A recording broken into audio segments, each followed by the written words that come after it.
dosa dan kegelapan, dan kita bisa masuk ke dalam terangnya kebenaran Tuhan. Ada amin di sini? Efesus 1 mengatakan begini, ayat yang sudah kita baca berminggu-minggu. Dan segala sesuatu telah diletakkannya di bawah kaki Kristus. Dan dia telah diberikannya kepada jemaat sebagai kepala. Siapa kepala kita? Yesus. Saudara dan saya adalah tubuhnya. Dia sebagai kepala dari segala yang ada. Jemaat yang adalah tubuhnya, yaitu kepenuhan dia, the wholeness of Christ, yang memenuhi semua dan segala sesuatu. Artinya kita sebagai gereja, Tuhan mau agar kita mengalami kepenuhan di dalam Dia. Artinya kita penuh, kita whole, kita diisi dengan karakter daripada Kristus, dengan kasihnya Kristus, dengan iman yang berasal daripada Kristus, janji-janjinya Kristus, dan juga kita dipenuhi oleh Roh Kudus. Karena pada saat kita menerima Tuhan Yesus sebagai Tuhan dan Juru Selamat, mengundang Dia untuk masuk dalam kehidupan kita, kita harus yakin dan percaya bahwa Roh Kudus ada bersama dengan kita. Amin. Kita dipanggil untuk merepresentasikan Yesus Kristus di dunia di mana kita berada. Saya tulis bahwa gereja adalah sebuah komunitas yang mewakili kerajaan Allah di dunia. That's who we are as a church.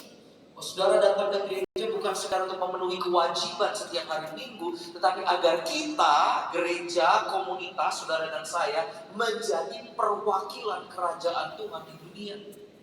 Artinya kemanapun kita pergi, jika ada orang-orang yang belum mengenal siapa Yesus Kristus, yang belum mengenal apa sih itu kerajaan Tuhan, they simply have to look at your life.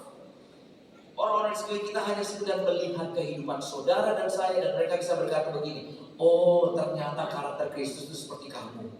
Oh ternyata kerajaan Tuhan itu saya bisa dapatkan dari melihat cara kamu hidup. Dan tidak ada amin di tempat ini. Benar?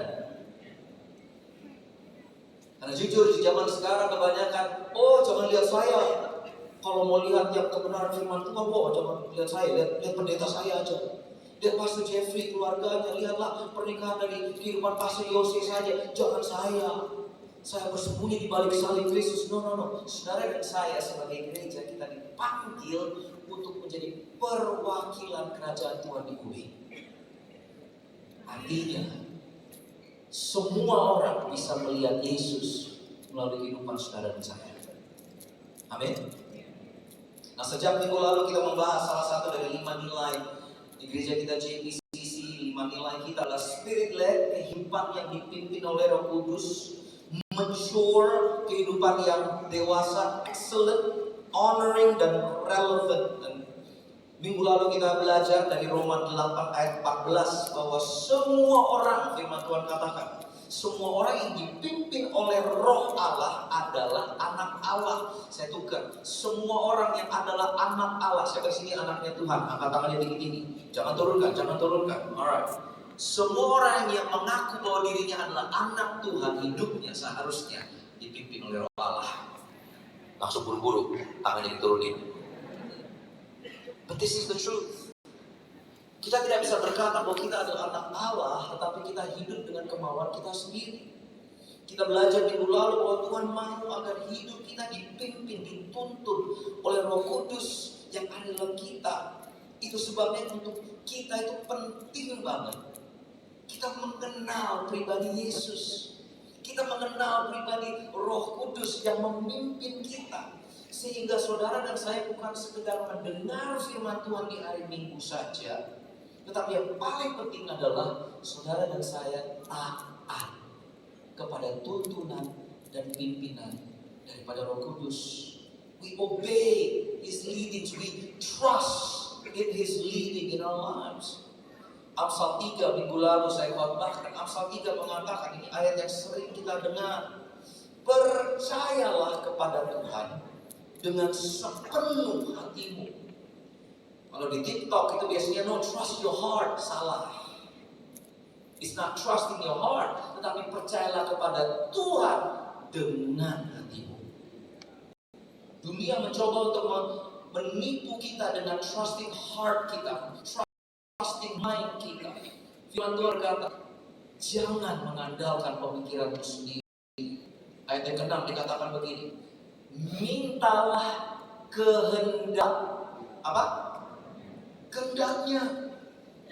Mintalah kehendaknya Tuhan dalam setiap langkah hidupmu. Itu kuncinya. Kehendak Tuhan yang kita minta, bukan kehendak kita. Maka sesudah kita minta kehendaknya Tuhan, maka Dia akan menuntun saudara dan saya ke jalan yang benar. Siapa di sini mau hidupnya dituntun ke jalan yang benar? Doa saya adalah yang kita minta adalah kehendak Tuhan. Berapa banyak dari kita yang frustrasi, marah, kecewa sama Tuhan dan berkata, Pastor, kenapa Tuhan gak menjawab doa saya? Saya selalu menjawabnya, mungkin yang kamu doa dan minta adalah kehendakmu, bukan kehendaknya Tuhan. Nah, minggu ini kita akan belajar tentang nilai JPCC yang kedua, yaitu tentang mature atau kedewasaan secara rohani. Masih ada 3 values lagi yang akan kita ajarkan sampai nanti kita akan merayakan ulang tahun JPCC yang ke-24. Nah, kita sudah belajar di gereja kita bahwa tujuan dari setiap makhluk hidup adalah kedewasaan. That's the goal of every living being. Bukan untuk sekedar kita bertambah umur, itu bukan tujuan kita hidup, atau bukan sekedar menjadi besar secara jasmani, menjadi gede, menjadi tambah tua, tetapi yang menjadi dewasa itu adalah tujuan kita. Karena hanya kedewasaan dan kematanganlah yang akan menentukan apakah kita bisa berbuah atau tidak. Betul? Pohon yang dewasa, pohon yang matang itu yang akan berbuah, bukan sekedar bertumbuh. Nah, kita juga belajar bahwa kedewasaan itu nggak bisa dilihat dari sekedar usia biologis seseorang. Di Indonesia kita ada pepatah, menjadi tua itu pasti, menjadi dewasa itu pilihan. Menjadi dewasa itu keputusan. It's steps after steps, decisions after decision, bukan sekedar kita tua. Karena banyak orang yang tanda kutip tua belum tentu dewasa. Dan bahkan saya menemukan banyak yang masih muda usianya tetapi sudah dewasa.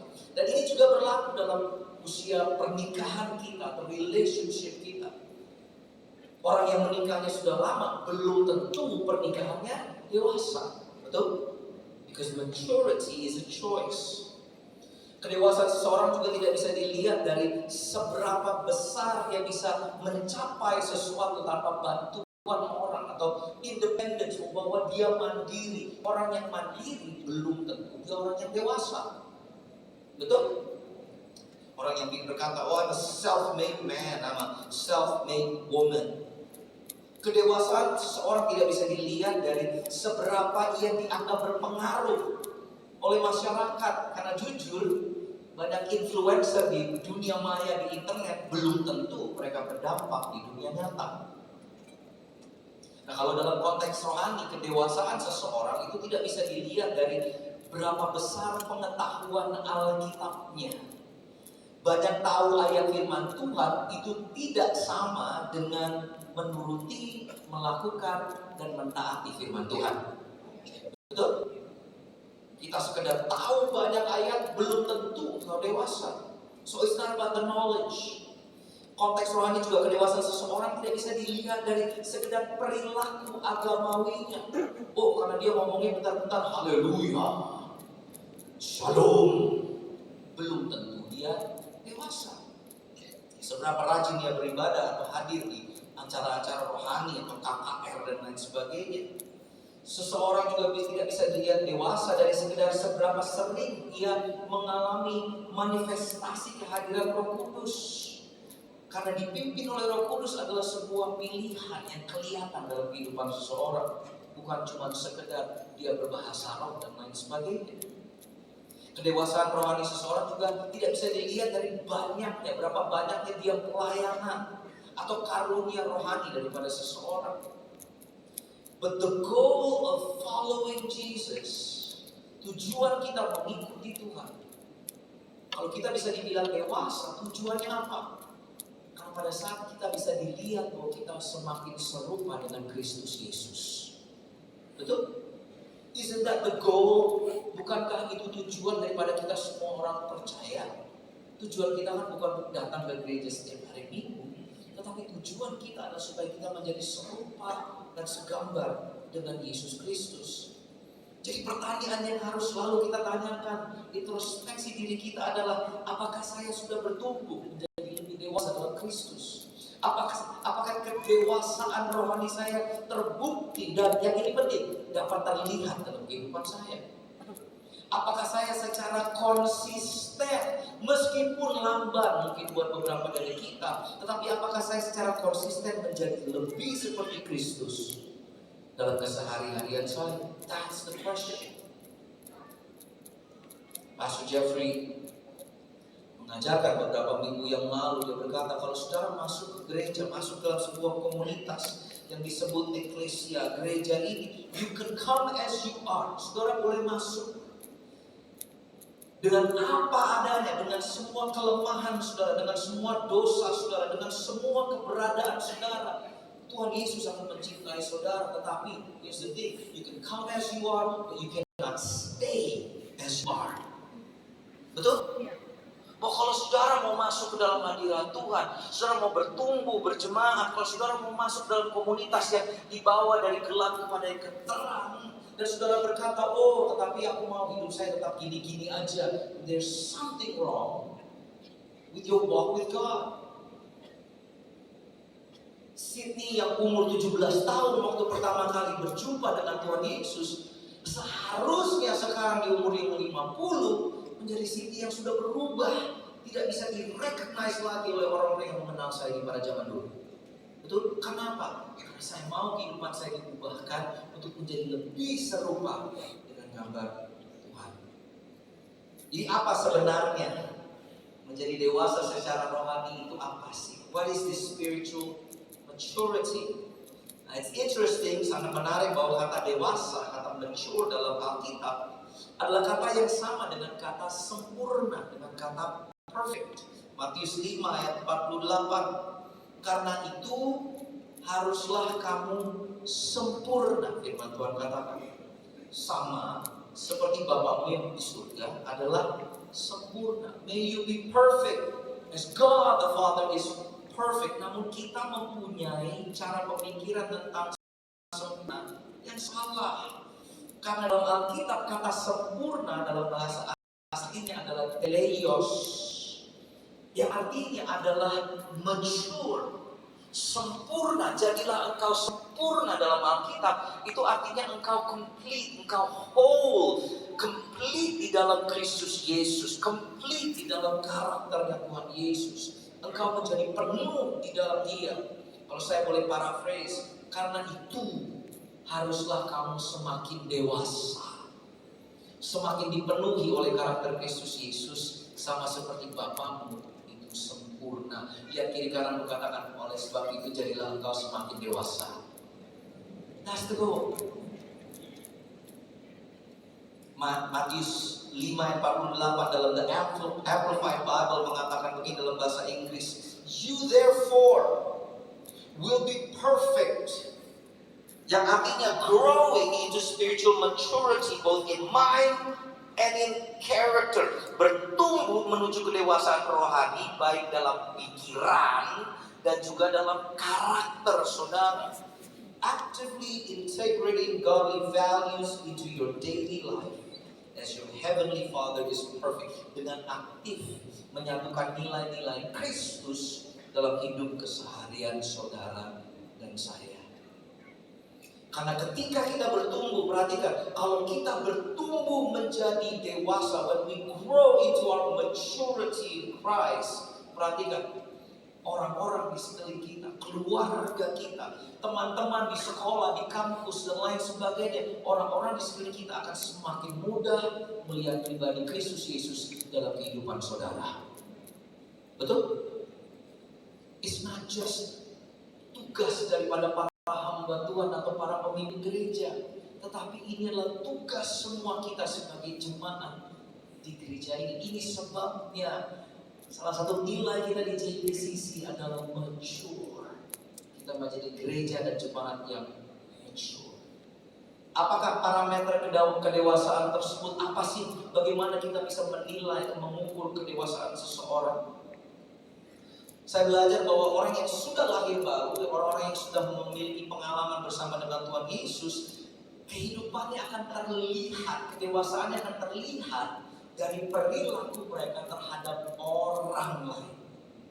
Kedewasaan bisa diukur dari cara kita melayani, berhubungan, relationship with one another. Artinya kedewasaan akan terlihat dengan sangat jelas dalam hubungan kita satu dengan yang lainnya. Filipi 2 mengatakan begini ayat ketiga. Oleh karena semuanya itu saudara-saudariku, pikirkanlah hal-hal yang kita alami. There's that word again. There's this experience, pengalaman bersama. Karena kita bersatu dengan Kristus. Semuanya katakan bersatu dengan Kristus. Bersatu dengan Kristus adalah kata kuncinya. We are one with Christ. Dia yang selalu menguatkan dan menghibur kita karena Dia mengasihi kita. Dan kita menikmati persaudaraan karena Roh Kudus tinggal dalam diri kita masing-masing. Ayat berikutnya, itulah sebabnya. Now therefore, akibatnya, akibat apa? Akibat kita bersatu dengan Tuhan Yesus, itulah sebabnya kita saling memperhatikan dan saling mengasihi. Because we are one with Christ, we love one another. Berdasarkan semua hal itu, Rasul Paulus katakan, saya mendorong kalian untuk selalu hidup rukun dan sehati, saling mengasihi, serta bekerja sama dengan kompak. Dengan begitu, kamu semua akan membuat saya semakin bersukacita. Ayat ketiga, nah ini luar biasa. Apapun yang kamu lakukan, semuanya katakan apapun. Apapun yang semua saudara lakukan, janganlah mementingkan kepentinganmu sendiri atau menonjolkan diri. Utamakanlah kepentingan setiap saudara seiman lebih, bukan sama, lebih dari kepentinganmu sendiri, dan tetaplah rendah hati. Ayat yang keempat, janganlah kamu hanya sibuk memikirkan keperluanmu sendiri. Oh pastor, saya banyak keperluan. Yes, kita semua punya banyak keperluan. Tapi firman Tuhan mengajarkan, jangan kamu hanya sibuk memikirkan keperluanmu sendiri, tetapi pikirkanlah juga keperluan orang lain. Jadi hendaklah kamu mengikuti sikap Kristus Yesus. Remember what I said. Tujuan kita adalah hidup kita diubahkan menjadi serupa dan segambar dengan Dia. Betul? Bukan sekedar datang ke gereja di hari Minggu saja, but I want to be changed. Dan kita kelihatan, bisa terukur kedalaman dan kedewasaan kita dari cara kita berinteraksi satu dengan yang lainnya. Orang yang sudah mengalami kekuatan, penghiburan dan persatuan dengan kasih Kristus Yesus akan sangat terlihat dari perilakunya secara relasional, secara hubungan mereka dengan orang lain. Mereka akan saling memperhatikan, saling mengasihi. Mereka akan hidup rukun, sehati dan bekerja sama. Orang-orang yang dewasa tidak mementingkan kepentingan sendiri dan menonjolkan diri, dan ini susah di zaman sekarang ini. Orang-orang yang dewasa mengutamakan kepentingan orang lain lebih daripada kepentingan diri sendiri dan tetap menjadi rendah hati. Orang-orang yang dewasa tidak sibuk memikirkan keperluannya sendiri, tetapi juga keperluan orang lain. Because spiritual maturity involves a shift. Ada suatu perubahan from self-centeredness menjadi selflessness. Ada sebuah shift yang mengubah kita yang tadinya kayak anak kecil yang hidupnya selalu me, saya. Pada saat kita dewasa, kita menjadi selfless, melihat kebutuhan orang lain di sekeliling kita. That's what church is all about. Dan kerinduan kami di JPCC adalah kita mempunyai jemaat yang demikian, mempunyai jemaat yang dewasa, yang lebih mementingkan orang lain dibandingkan diri sendiri. Pertumbuhan manusia dari bayi sampai dia dewasa itu ada grafisnya. Waktu bayi kita dependence, kita bergantung kepada orang lain, kita bergantung kepada ayah atau ibu kita bergantung kepada orang lain untuk memberikan makan. Dari dependence kita berubah menjadi independence. Dulu waktu saya remaja, saya berpikir bahwa tujuan saya besar adalah saya mau mandiri, saya mau independen, bahwa saya bisa melakukan segala sesuatu sendiri. Tetapi setelah saya menjadi lebih dewasa, saya belajar bahwa Tuhan menginginkan kita menjadi orang-orang yang interdependence. Yang artinya bahwa saya tidak bisa hidup tanpa orang lain dalam hidup saya. Untuk saya bisa maju, untuk saya bisa bertumbuh, untuk saya bisa menjadi orang yang lebih baik lagi, menjadi seperti Kristus, saya butuh orang-orang lain dalam kehidupan saya. Betul? This is the graph. Pertanyaan saya, kita di masa yang mana saat ini? Karena gereja yang dewasa adalah gereja yang saling mengasihi satu dengan yang lain, saling mengutamakan satu dengan yang lain. Artinya ini yang saya tulis, orang yang dewasa mengutamakan orang lain. Ada amin? Yang benar. I know this is difficult. Kedewasaan hanya bisa terlihat dalam konteks hubungan. Itu sebabnya ini doa saya. This is our call to action. Kalau hari ini yang saya bisa minta saudara bisa kerjakan. Kalau saudara belum bergabung dalam sebuah komunitas kecil di gereja kami yang kita sebut sebagai Date, kalau saudara mau bertumbuh dewasa, guess what? Mari bergabunglah dalam Date. Masukkan diri saudara ke dalam sebuah komunitas kecil. Jangan lari dari ketidaknyamanan dan semua gesekan yang ada. Oh, saya nggak mau pastor, saya mau pokoknya saya sendiri aja. No, we cannot survive by ourselves. Kita harus selalu membutuhkan orang lain untuk bisa mendewasakan kita. Di Date kita bisa belajar untuk mementingkan kebutuhan orang lain, untuk bisa melihat apa yang bisa kita kerjakan demi kebaikan orang lain. Kedewasaan juga bisa dilihat dari keluhan saudara dan saya. Artinya begini, mari kita berhenti komplain tentang betapa tidak sempurnanya gereja kita. Tidak ada gereja yang sempurna di dunia ini. Betul? Instead of complaining, mengeluh dan berkata, oh ini susah banget untuk melakukan ini itu. Daripada kita ngedumel, when you see a problem, can we just be a part of the solution?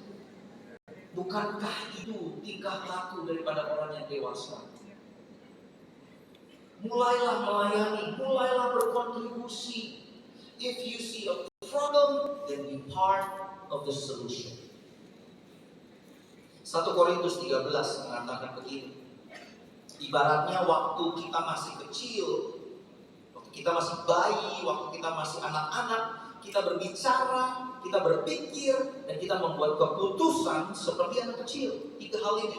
Kita berbicara, berpikir, membuat keputusan seperti anak kecil. Tapi waktu kita sudah dewasa, ingat, dewasa bukan soal umur. Tetapi waktu kita sudah dewasa, kita berhenti melakukan hal yang kekanak-kanakan. Ini firman Tuhan. Anak kecil itu biasanya berbicara dulu baru berpikir. Betul? Orang yang masih belum dewasa atau kekanak-kanakan itu selalu lebih gampang ngomong daripada mikir. Beberapa waktu yang lalu ada kasus, ada seorang ibu-ibu yang ternyata dia guru, yang dengan cepatnya dia mengucapkan kata-kata yang menghina anak seseorang. Dan waktu ditangkap, dia cuma bilang, aduh saya gak nyangka, saya cuma iseng.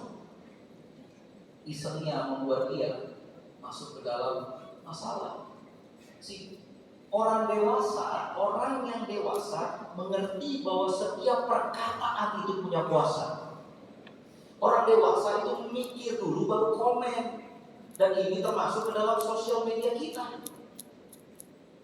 Amsal 18 mengatakan begini, bagi kata-kata yang diucapkan ada akibat yang harus dirasakan. Bagi semua ketikan-ketikan kita, komentar-komentar kita di sosmed, ada akibat yang harus dirasakan. Karena lidah mempunyai kuasa untuk menyelamatkan hidup atau merusaknya. Dan orang harus menanggung akibat ucapannya. Yang tadi kita baca juga bahwa anak kecil selalu berpikir seperti anak kecil. Anak kecil itu selalu berpikir tentang dirinya sendiri. Their focus is always tentang themselves, me. Dan anak kecil jika kemauannya tidak dituruti oleh orang tuanya, apa yang terjadi? They throw a tantrum, mereka marah. Saya bisa melihat kedewasaan seseorang dari cara mereka mengendalikan marah mereka. Bukan berarti kita nggak boleh marah. Firman Tuhan bilang, tetapi dalam kemarahanmu jangan engkau berdosa. Betul? Kita harus menjadi dewasa. Yang ketiga tadi tulis bahwa anak kecil membuat keputusan seperti anak kecil. Anak kecil itu kalau buat keputusan selalu impulsif, gak mikir panjang. Orang dewasa yang selalu berpikir panjang. Kemarin saya bahas dengan teman saya di zaman sekarang, banyak orang-orang muda selalu ngomongnya, tapi kan YOLO pastor, you only live once. Kita cuma muda kan cuma sekali pastor. Bolehlah saya ngomong-ngomong, bolehlah saya begini, bolehlah saya party sampai subuh, bolehlah saya merusak badan saya. You only live once, atau FOMO, fear of missing out. Waduh, semua orang udah berjalan, semua orang kayak gitu juga. Si anak-anak kecil tidak berpikir panjang dan tidak berpikir bahwa apa yang mereka kerjakan bisa membawa dampak bagi orang lain. Hanya orang dewasa yang berpikir demikian. Artinya orang yang dewasa berhenti mengikuti sifat kekanak-kanakannya. That's what a mature person does. Kedewasaan rohani artinya kita berhenti, kita meninggalkan sifat kekanak-kanakan kita, our childish behaviors. Dalam 1 Korintus 3 ayat yang pertama, saya minta tim praise and worship untuk naik. Firman Tuhan mengatakan begini di judul perikopnya, jemaat yang dewasa rohani tidak terpecah belah. Firman Tuhan mengatakan begini, saudara-saudari, dulu saya tidak bisa berbicara kepada kalian seperti kepada orang yang sudah dewasa rohani. Saya terpaksa berbicara seperti kepada orang duniawi yang dikuasai naluri yang berdosa. Saya mau saudara catat kata-kata itu, naluri yang berdosa. Karena saat itu kalian masih seperti bayi rohani dalam hal mengikut Kristus. Ajaran yang saya sampaikan ibarat susu, bukan makanan keras. Karena dulu kalian belum bisa menerima makanan orang dewasa. Bahkan sekarang pun kalian belum siap untuk makanan rohani yang dewasa, sebab kalian masih dikuasai oleh naluri yang berdosa, sifat yang berdosa. Dengan apa? Dengan keadaan kalian yang saling iri hati, bertengkar, terpecah belah. Itu bukti bahwa kalian belum lepas dari naluri yang berdosa. Kalian masih hidup seperti orang duniawi. Nyatanya di antara kalian ada yang berkata, oh saya pengikut Paulus, dan yang lain berkata, oh saya pengikut Apolos. Ketika kalian berkata seperti itu, terbukti bahwa kalian masih dikuasai oleh naluri yang berdosa. 3 kali Rasul Paulus katakan naluri yang berdosa. Naluri yang berdosa yang selalu membuat kita terjatuh dalam dosa, yang mudah get snagged by the temptations of sins. Saya tulis di sini bahwa yang saya pelajari naluri berdosa itu mempunyai kaitan dengan apa yang kita consume, apa yang kita masukkan, apa yang kita makan dalam sehari-hari kita. Jika kita masih makannya itu makanan yang lunak, masih mudah untuk kita jatuh dalam naluri kita yang berdosa. Tetapi jika kita sudah bisa memakan makanan yang keras, bukan kita menjadi lebih dewasa untuk bisa mengikuti apa yang Tuhan minta. Contohnya, jangan sekarang. Berapa banyak dari kita, jemaat yang datang ke gereja, lebih senang mendapatkan suapan firman Tuhan yang kita dapatkan dari pendeta-pendeta yang di atas mimbar dibandingkan saudara mau membuka firman Tuhan Alkitab saudara setiap hari dan mempelajari firman Tuhan, mengalami kebaikan Tuhan dalam kehidupan saudara. Berapa banyak dari kita yang masih memilih-milih, oh kalau saya pendeta ini khotbah saya senang, seakan-akan ini semua hanya untuk kesenangan kita dan bukan untuk memuliakan Tuhan. Lalu dosa berkaitannya dengan apa yang kita makan sehari-hari. Pertanyaan saya, apakah makanan saudara masih hal-hal yang gampang dikunyah, yang soft seperti susu? Atau saudara bisa berkata, aku sudah dewasa karena aku sudah bisa makan makanan yang lebih keras? Ibrani 5 mengatakan begini, jangan menjadi bayi terus. Ini judul perikopnya. Jangan menjadi bayi terus. Dikatakan begini ayat 11. Masih banyak yang ingin saya kemukakan mengenai hal ini, tetapi bagaimana saudara dapat memahaminya? Kalau saudara masih bersikap masa bodoh, kalau saudara masih cuek, kalau saudara masih tidak peduli. Rasul Paulus katakan, sudah lama saudara menjadi orang Kristen. Hello, Shalom, Elohim. Sudah lama saudara datang ke gereja. Sudah lama saudara menjadi orang Kristen dan seharusnya saudara sekarang mengajar orang lain, seharusnya. Namun saudara masih tetap membutuhkan seorang pengajar untuk mengulang asas-asas pokok dalam firman Tuhan, the foundations of God's Word. Saudara seperti bayi yang hanya minum susu seperti anaknya Pastor Randy tadi. Saudara hanya minum susu dan belum dapat mengunyah makanan. Orang yang masih hidup dari susu, perhatikan, belum maju dalam hidup kekristenannya dan tidak tahu banyak tentang perbedaan antara yang benar dan yang salah. Karena ia seorang Kristen yang masih bayi, saudara akan dapat mengunyah makanan rohani dan memahami hal-hal yang lebih dalam mengenai firman Allah. Jika saudara belum menjadi orang Kristen yang lebih baik, dan perhatikan ini, belajar membedakan yang benar dan yang salah dengan melakukan hal-hal yang benar. How do we grow into our maturity? Bagaimana kita bisa melatih diri kita membedakan yang mana yang benar dengan yang salah? Guess what?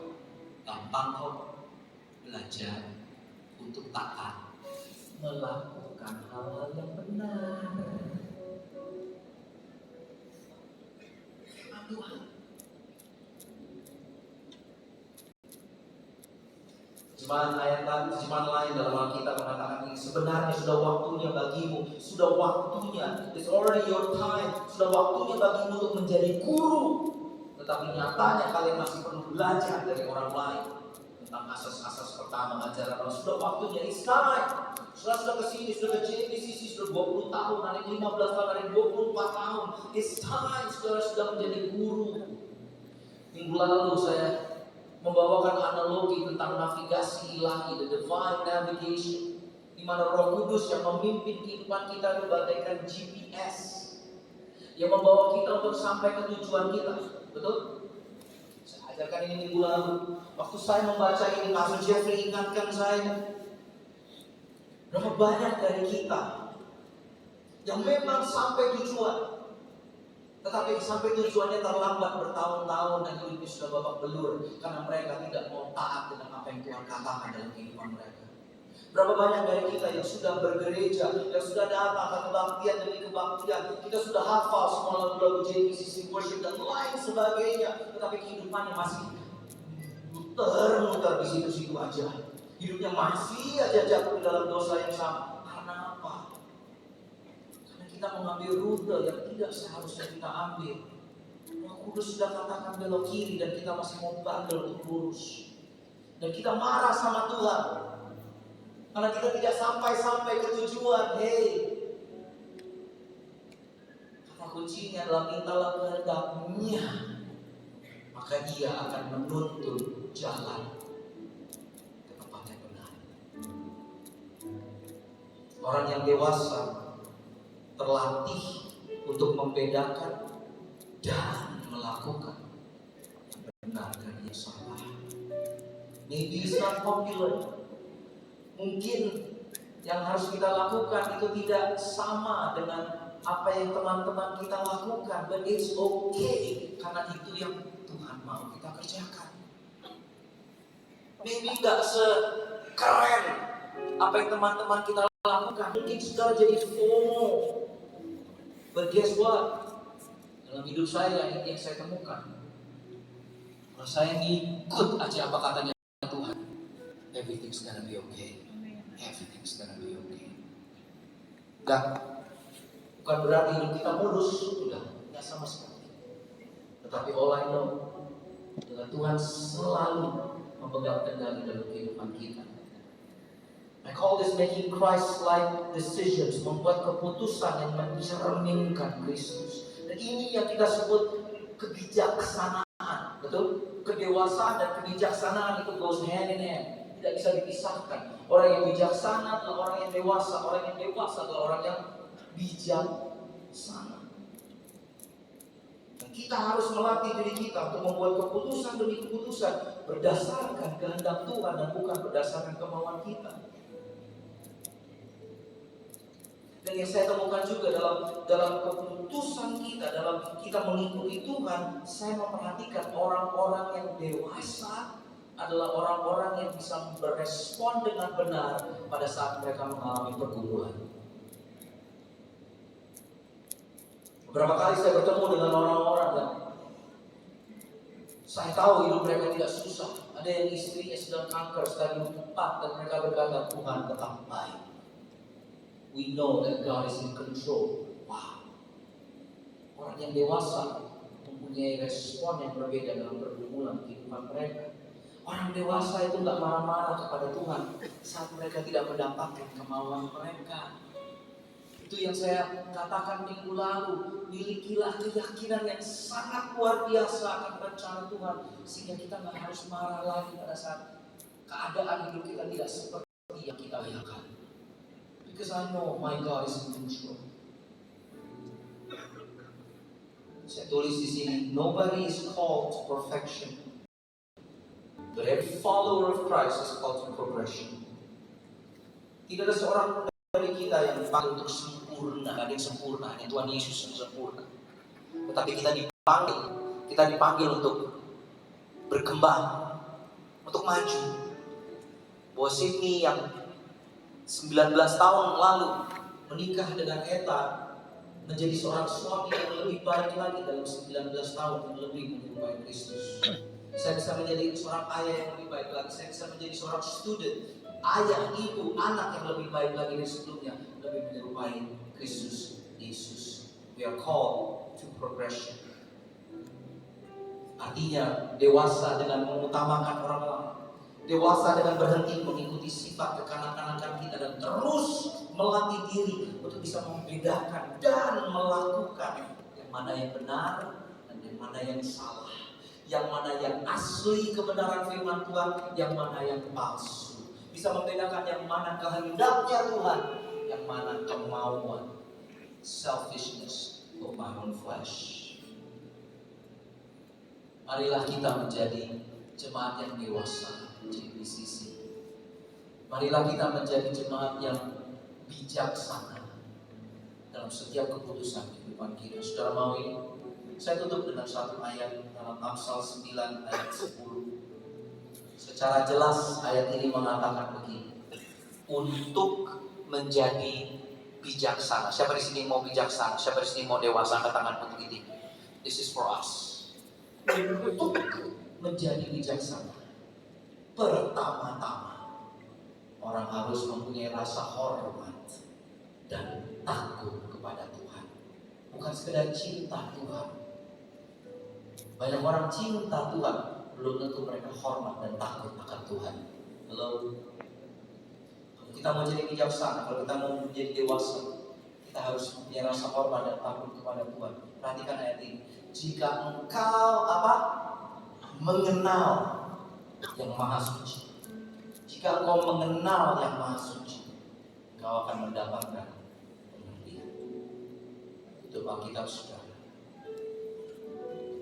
Berapa banyak dari saudara di sini yang mau musim hidup ini saudara mau menjadi lebih dewasa secara rohani? Saudara mau hidupnya dipimpin oleh Roh Kudus. Saudara mau untuk belajar, berlatih, bisa membedakan yang benar dengan yang salah, yang asli dengan yang palsu. Saudara mau dalam kehidupan saudara lebih mengutamakan orang lain daripada kepentingan diri sendiri. Saudara mau menjadi dewasa, menjadi bijaksana. Kalau itu adalah saudara, angkat tanganmu tinggi-tinggi di hadapan Tuhan. Somedio. Jangan turunkan tangan saudara. Jangan turunkan tangan saudara. The beginning of wisdom is knowing God, mengenal Dia. Doa kami hari ini,